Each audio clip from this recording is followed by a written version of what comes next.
Mesdames, Messieurs, bonjour.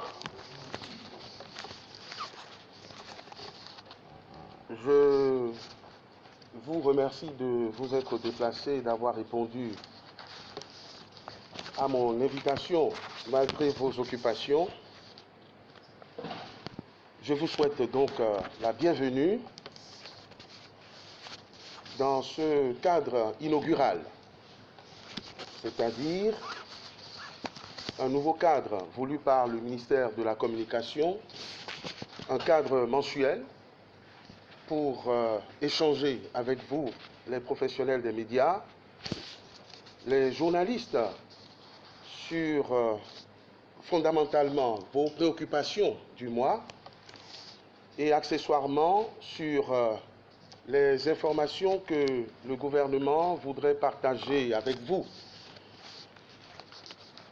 C'est donc un cadre d'échange sans tabou, sans langue de bois, que nous allons baptiser le gouvernement face à la presse, c'est-à-dire la voix du gouvernement dans ce qui se dit et ce qui se propage, notamment sur les réseaux sociaux. C'est un cadre de collaboration honnête parce que vous, professionnels des médias, vous avez besoin d'avoir la bonne information afin de relayer, de participer également à construire la nation nouvelle que nous appelons tous de nos voeux, afin de limiter les effets pervers de ce qu'on appelle les fake news, la désinformation et l'intoxication qui sont récurrentes et qui sont généralement l'œuvre des ennemis du développement. L'année 2019 a permis, par exemple, de doter 51% de nos écoles maternelles de cantines scolaires qui permettent à plus de 8000 de nos enfants d'avoir un repas chaud par jour. Avant l'avènement du régime de la rupture, un budget de 1 milliard était consacré à ces cantines scolaires. Cette année, nous parlons de 15 milliards qui ont été mobilisés pour faire face à cet impératif. Au titre de ces acquis, nous avons la résorption du déficit d'enseignants.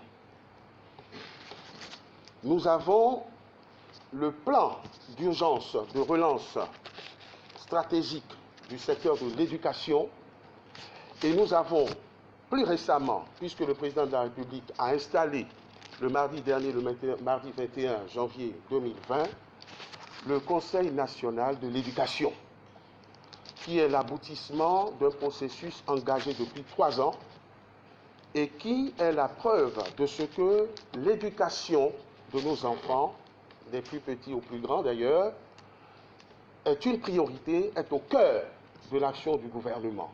Car le président de la République l'a rappelé d'ailleurs dans son message sur l'état de la nation du 27 décembre dernier, que je vous invite à consulter régulièrement parce qu'il recèle de l'état des lieux et de ce qui a été fait au cours des 3 années précédentes, a rappelé que l'éducation est une priorité et que le matériau fondamental, la matière première de toute épopée, c'est l'homme.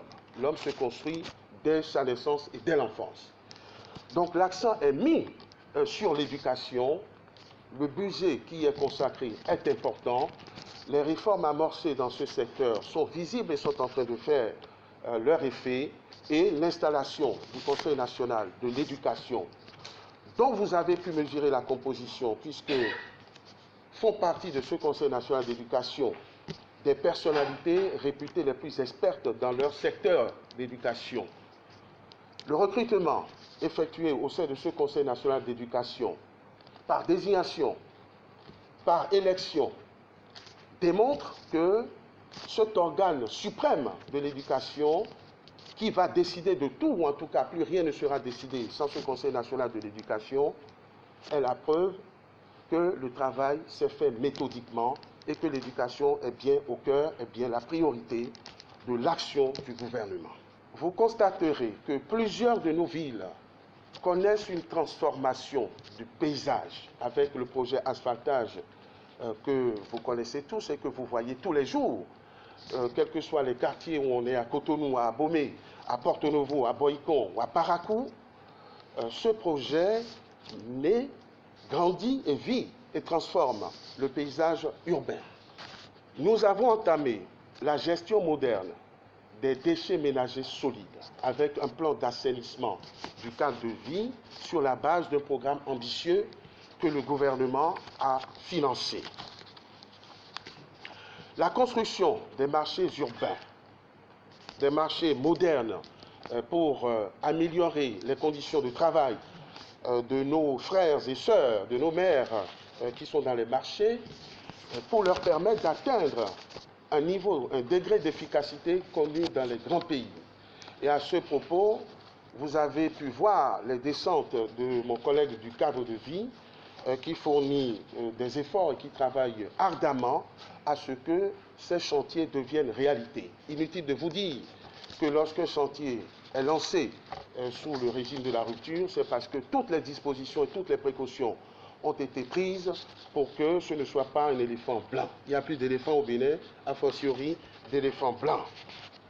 Nous avons pu doter notre pays d'une centrale thermique de 127 MW sur le site de Maria Glita, dont vous, journalistes, vous connaissez l'histoire, ou plus exactement l'historique. Ce site construit a permis de régler les difficultés de délestage que nous connaissions les années passées, ou je dirais naguère, et qui sont définitivement conjuguées au passé. La construction de cette centrale et d'autres à venir permet au Bénin d'assurer une autonomie énergétique. Nous sommes à la recherche de la meilleure énergie possible à un coût réduit. Et je profite de l'occasion parce que c'est des informations qui ne sont pas sûres, que le gouvernement du Bénin, en moins de 2 ans, a remboursé toute la dette qu'elle avait à l'égard de la CEB, soit une ardoise de 65 milliards de francs CFA cumulés sur des décennies. Cette dette a pu être apurée et donc nous ne devons plus rien. Et nous avons encore en cours de financement des projets de centrale. C'est vous dire que le Bénin avance sous le leadership du président de la République, son Excellence Patrice Talon. Il avance tous les jours et il invite ses collaborateurs à travailler jusqu'à épuisement. Tout ça pour le Bénin de demain, pour chaque Béninois, pour chaque Béninoise. Ces résultats sont là et ce n'est pas l'heure du bilan, ce n'est pas l'heure de se délivrer un satisfecit, mais c'est de rappeler que des choses se fassent et que ça doit être su, ça doit être relayé. Alors, ces acquis, ces efforts ne se font pas sans heurts. Ça appelle la critique, ça déroute les uns et les autres, ça suscite des déchaînements de passion auxquels certains prêtent leur plume. Mais en réalité, quand on va au fond des choses, on se rend compte que tout ce qui se fait de bonne foi. Et le président de la République prouve en toutes circonstances sa bonne foi. Et voudrait par ma voix inviter tous les compatriotes à s'unir autour de cet idéal, à s'unir autour de cette quête de progrès dont notre pays a besoin et dont la place dans les classements commence déjà à augmenter. Ça se sait, ça se sent, on est envié. Ça ne se fait pas sans heurts, mais c'est toujours dans le dialogue, comme nous l'avons pu le faire à l'occasion du dialogue politique organisé le 9 et 10 octobre. C'est autour du dialogue que nous pouvons aplanir les divergences, les différences d'opinion ou de sentiments. Pour répondre à la question de Mme Tossou Lidine, de Frisson Radio, je ne sais pas quel indice permet de penser que le Bénin a mauvaise presse ailleurs. Il n'y a aucun élément de mesure. Mais ce n'est pas parce que ce Bénin aurait mauvaise presse dans la bouche des mécontents du régime qui mènent tout aussi inlassablement une campagne de dénigrement que cela empêche le développement de se faire. C'est vrai que nous avons une particularité, ça se fait par la diaspora, comme ça se fait, je n'accuse pas toute la diaspora, comme ça se fait au Bénin, et nous avons pu le déplorer aussi parmi des professionnels dans vos rangs. des gens qui passent leur journée à tout peindre en noir. Tout ne va pas bien, parce qu'il y a une seule chose qui ne va pas bien, et on refuse de voir les nombreuses autres choses qui marchent. Je crois que nous avons tous intérêt, même si nous sommes mécontents, même si nous sommes frustrés, et je ne dis pas qu'il n'y a pas quelques compatriotes qui soient frustrés, ceux qui ont perdu leurs avantages indus, leurs privilèges sur le dos de l'État sont mécontents. Et ils ont eu le temps de voler suffisamment d'argent pour entretenir une campagne d'intoxication et de dénigrement. Mais cela ne veut pas dire que du travail ne se fait pas. Le bilan élogieux auquel Mme Tossou fait référence est un bilan qui se constate. Je vois bien que vous n'avez pas nié l'existence de ces progrès. C'est déjà la preuve que nous sommes d'accord sur les fondamentaux. La liberté d'expression, ça ne signifie pas qu'on peut inciter, par exemple, à la haine raciale. La liberté d'expression, ça ne veut pas dire qu'on peut faire l'apologie du crime. La liberté d'expression s'exerce dans le cadre des autres lois de la République. Et dans ma position, passée comme actuelle, parce que moi je suis un fervent utilisateur de la liberté d'expression, je ne permettrai jamais que cette liberté d'expression soit mise en veilleuse. Et c'est également la préoccupation du gouvernement qui n'a jamais rien entrepris pour empêcher la liberté d'expression des citoyens qui s'expriment dans le cadre des lois de la République. Maintenant, si des citoyens, parce qu'ils n'ont pas compris le sens juridique, légal de cette liberté d'expression garantie par notre Constitution, s'en servent pour diffamer, s'en servent pour calomnier, autant d'infractions prévues également par les lois de la République. Si quelqu'un se lève pour dire, vous, cher ami journaliste, alors que vous êtes dans une belle conférence aujourd'hui, il va vous dénoncer pour dire que vous étiez en train de vous livrer à une activité illicite. Ça s'appelle de la diffamation. Vous déposez plainte, les juges vont constater qu'il diffame sur votre compte et ils vont le sanctionner. Est-ce que c'est pour autant qu'il y a violation de la liberté d'expression? Non, c'est parce qu'il y a la violation d'autres dispositions légales. Et je vous mets au défi, et je mets au défi quiconque ici, de me dire qui s'est jamais fait interpeller, juger ou condamner parce qu'il a exercé son métier, son travail. Vous avez bien dit que c'est sur la base d'autres dispositions. Et les exemples que vous citez, c'est parce que les quelques confrères dont vous parlez sont frappés par d'autres dispositions de la loi. S'agissant de la situation de Savet, je ne vais pas m'étendre sur les faits, vous les connaissez, après les manipulations qu'il y a eu. Il y a eu une sortie du procureur de la République compétent qui a édifié le peuple béninois sur les différents faits, c'est-à-dire des fauteurs de troubles, des délinquants, qui, lors de leur interpellation, délinquants avérés, puisqu'ils sont rentrés dans la ville avec armes et munitions, même si c'est de fabrication artisanale, qu'ils ont empêché la liberté d'aller, de venir, de circuler des citoyens béninois, bref, des fauteurs de troubles à l'ordre public, et qui, de surcroît, au moment de leur interpellation, décident d'ouvrir le feu sur les forces de sécurité et de défense. L'État béninois est démocratique, il est républicain, et le gouvernement a le devoir d'assurer la sécurité de tous les Béninois, de tous les compatriotes, a pour mission, et on lui en aurait fait le grief s'il n'avait pas pris ses responsabilités, de neutraliser toute forme de délinquance, voire de criminalité. C'est ce qui s'est passé dans cette région de notre pays qui m'est chère parce que je suis natif d'un village qui est voisin et je peux même dire que j'ai été conçu à Savet. Je connais très bien la situation. Vous avez parlé d'un général autoproclamé alors qu'il y a une armée régulière. Donc ce genre de comportement est intolérable et l'État a raison d'y mettre un terme. L'État aurait eu tort de ne pas y mettre un terme. Donc c'est dans la devise de notre gouvernement que de réaffirmer et d'assurer la restauration de l'autorité de l'État, l'état de droit, le respect des lois de la République.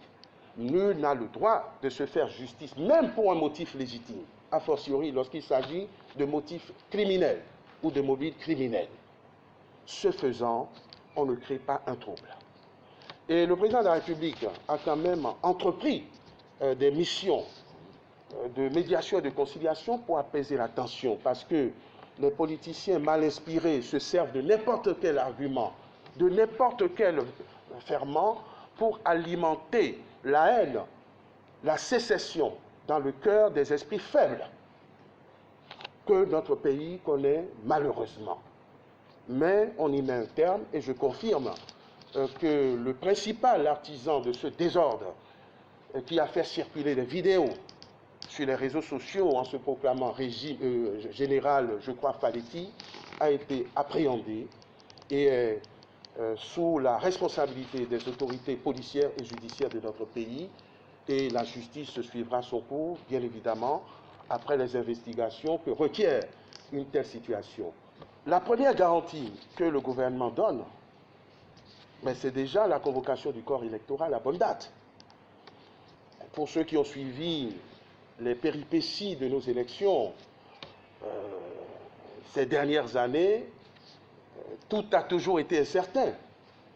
Et à la veille de scrutin majeur, on dit qu'il n'y a pas de fonds, la Sénat n'a pas d'argent, on ne va pas organiser, organisera pas.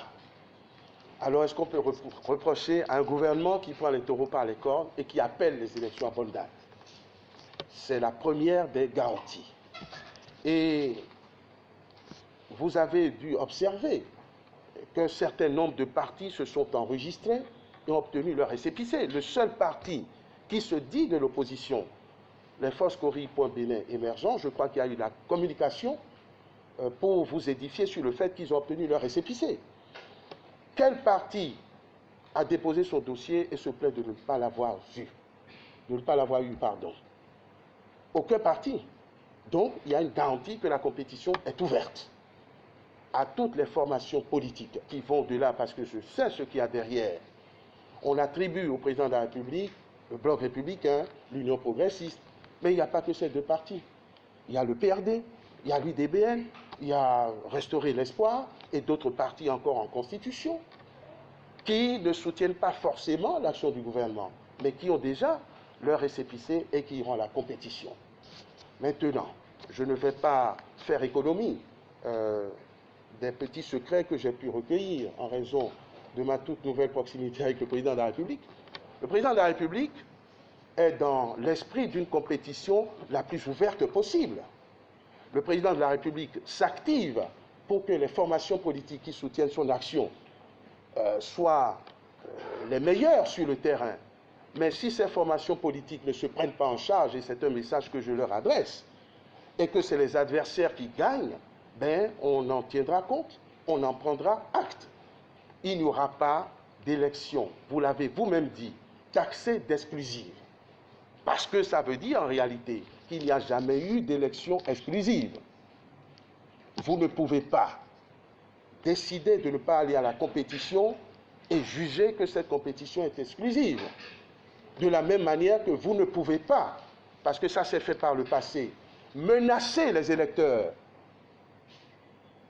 de les brûler, de les vitrioler, si jamais ils se rendaient aux urnes pour après dire que le taux d'abstention a été le plus fort et que cette élection n'a pas mobilisé.